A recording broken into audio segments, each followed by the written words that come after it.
Ladies and gentlemen, the sophisticated man today does not dwell inside the diadems of colonization that was nothing but transgression, which completely defied our territorial integrity, bodily autonomy, and most unreasonably, that shredded our blood for a cause of defending boundaries that we grew up and had rights over. Today, we have the right to democratically appoint who governs us. Today, we have the sovereign liberty to approve and to dismiss political agendas, manifestos, mandates, and ideologies. Today, we can figuratively encode a state's governance to have a greater good through modern dimensions of utter democracy.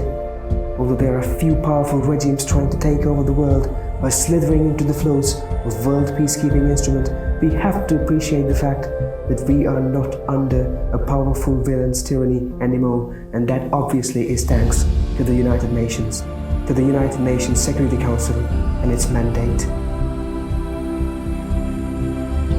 And the United Nations stands ready to be a universal platform for discussion.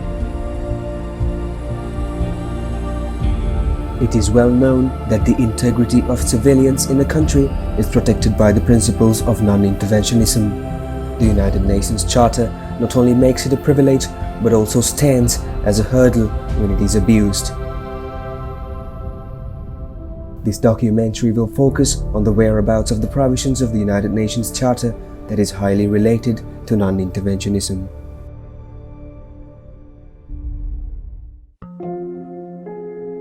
Now, when we actually talk about the United Nations Charter, how it has protected the sovereignty of a particular territory or nation, or how it has actually protected this principle of non-interventionism of a particular country, it is really interesting, and it does a massive job.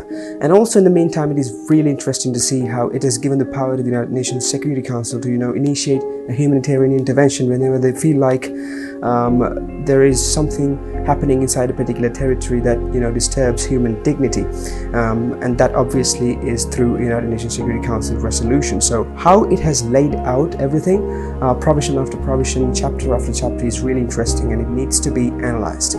So I would like to display the UN Charter and the Statute of International Code of Justice for your comfort.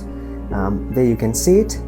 Okay, now if we look at Article 2 of the Chapter 1 of this significant statute, its fourth sub-provision says, all members shall refrain in their international relations from the threat or use of force against the territorial integrity or political independence of any state or in any other manner inconsistent with the purposes of the United Nations. Now, this particular clause is very important, guys. In my perception, I guess it is the clause that underpins the sovereign fundamentals of a territory. It is the provision that assembles the proposition of non-interventionism. And I feel like this particular wording is what keeps away the old wives' tale called colonization as well. Now this one here, because it does quite a job, it is that significant. So as I mentioned earlier, this is how the United Nations protects non-interventionism. Now, let's see how they authorize the United Nations Security Council to initiate an intervention against sovereign fundamentals when the distinction between human dignity and territorial integrity comes into the picture. So let's move on to the seventh subclause of the same article. It says, nothing contained in the present charter shall authorize the United Nations to intervene in matters which are essentially within the domestic jurisdiction of any state, or shall require the members to submit such matters to settlement under the present charter. Now once again, guys, this is strengthening the fourth subclause by giving the integrity to national domestic jurisdictions, right? Therefore legislations as well. But let's read the second half of that as well.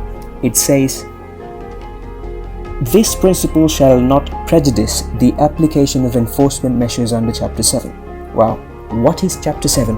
Okay, fear not, I have it. Let's move on to that. Okay, here we go, you can see that.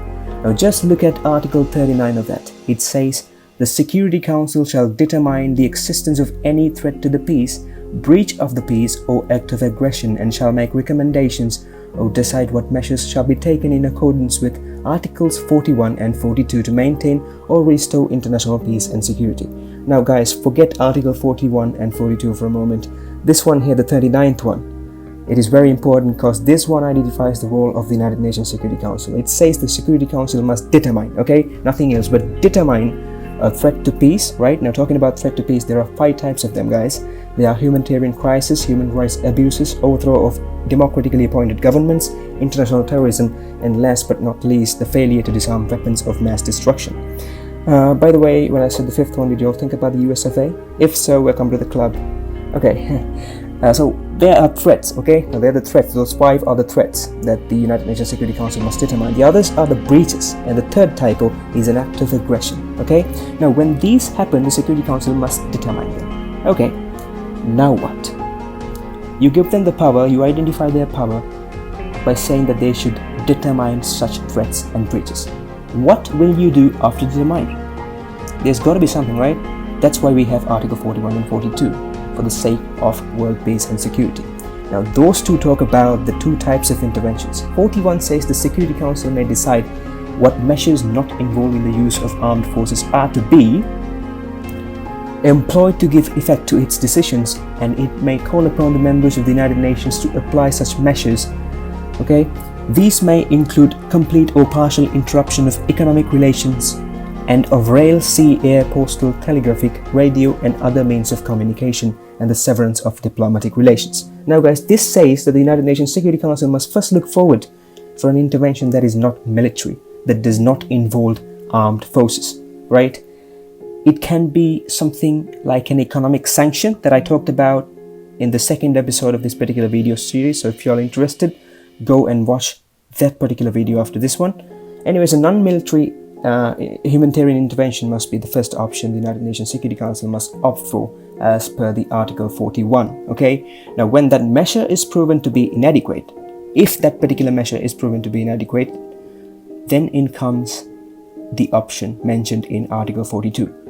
It says, should the Security Council consider that measures provided for in Article 41 would be inadequate or have proven to be inadequate, it may take such action by air, sea or land forces as may be necessary to maintain or restore international peace and security. Such actions may include demonstrations, blockade and other operations by air, sea or land forces of the members of the United Nations. Perfectly clear, isn't it? So that is how the Charter gives United Nations Security Council the power to go into interventions by breaking the all-important rule of non-interventionism, and that obviously is through a resolution of the United Nations Security Council. So as I mentioned earlier, the Charter does both, right? It protects non-interventionism when it is breached, or rather when human dignity is breached inside a territory. The same Charter gives the United Nations Security Council to breach that particular right of a particular territory, for the sake of security and peace. The balance between the 2 needs to be analyzed once again, however, and it will be done during the rest of this particular documentary. The status quo affirms that military intervention in response to atrocities is lawful only if authorized by the United Nations Security Council. The ones that happen without the legitimate backup has their own problems revolving around that involves the balance between good and bad of interventions. Now, if you look at certain interventions of the past, like what happened in northern Iraq after the Gulf War and how NATO did an intervention in Kosovo, all of them are very special and very important in the history books because they happened without the blessing and the legal backup of the United Nations Security Council and the Charter of the United Nations. Now, they did not actually initiate a legal doctrine making it a right, making intervention a right either. So without any sort of a backup of the United Nations, they went into those interventions, and myself personally see a particular danger when that particular thing becomes a practice. Now, we know 2.4 of the particular United Nations Charter, Article 2.4 of the United Nations Charter is a very important one, and I mentioned how important that is, right?